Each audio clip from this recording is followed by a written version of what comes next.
bangunannya tuh nggak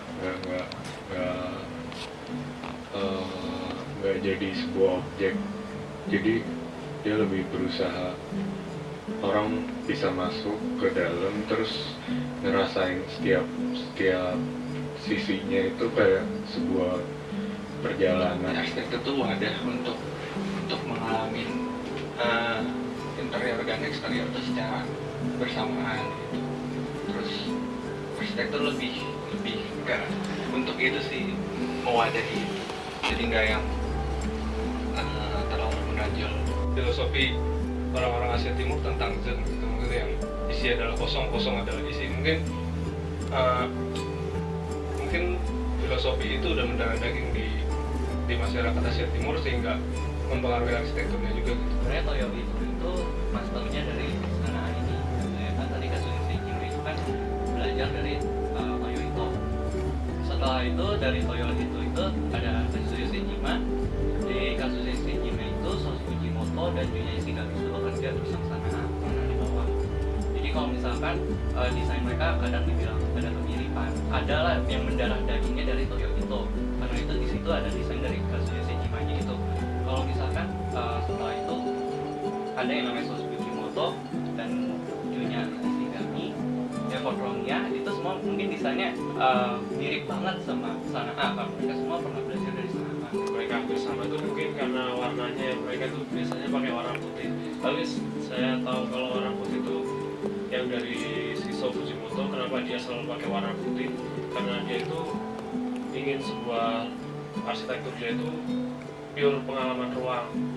Makanya Shisho Fujimoto itu menghilangkan detail-detail, banyak detail, bahkan jendela kalau bisa jangan ada frame-nya, dia nggak kasih frame karena itu pengalaman ruang akan terganggu oleh detail-detail kecil itu. Bahkan pertemuan antara kolom, tembok, dan lantai itu biasanya kita selalu memikirkan kok tembok bertemu dengan plafon tuh selalu ada edging atau apa. Kalau bisa Shisho Fujimoto itu meninggalkannya karena ingin pure pengalaman ruang. Nah itu yang unik itu menurut saya, dia mengembalikan justru dia inside out dari program justru. Jadi kayak kalau kita pikirin program utama terus kita bikin konektor sebagai koridor contohnya, kalau dia balik, jadi yang memiliki persentase kecil itu adalah program itu sendiri, sedangkan koridor itu besar menurut saya. Jadi dia kaku tapi organiknya dari sisi flow manusianya justru, bukan dari flow space. Menurut saya itu yang paling menarik dari dua arsitek ini gitu.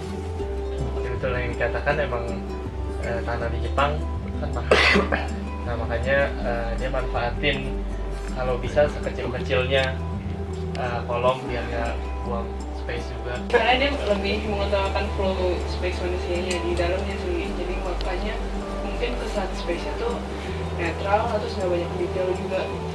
Terus kalau emang harga tanah itu mahal, kenapa banyak dia ngutamain public space? Jadi si pemerintah Jepang itu cukup concern dengan masalah bagaimana si warganya itu, bahkan untuk sampai desa-desa terpencil pun mereka bisa menggunakan arsitek yang mahal seperti Kemokuma untuk mendesain pabriknya, karena pemerintah Jepang tuh ingin bahwa rakyatnya mereka tuh bisa bersenang-senang dan mendapatkan fasilitas yang sebaik-baiknya. Jadi mungkin pemikiran pemerintah di sini dan pemerintah di sana yang berbeda. Menurut saya menariknya sana adalah dia bukan hanya bagus dari inovasi teknologi atau apa, tapi dari secara desain rasanya segala hal yang dia desain dan dia bentuk itu ada meaningnya.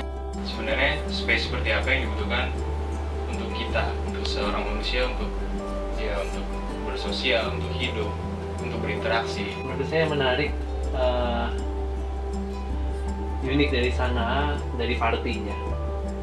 Kalau lihat dari organisasi dia udah kelihatan ada titik-titik di antara box gitu ya. Permeabilitas, orang bisa keluar dan masuk, gimana orang bisa menikmati luar, orang bisa menikmati alam, dan itu selalu dia sebut di semua proyek dia gitu. Jadi itu yang saya suka dan saya salut dari sana, karena dia punya satu konsistensi yang selalu dia pegang dan itu tercermin gitu dari bangunan-bangunannya.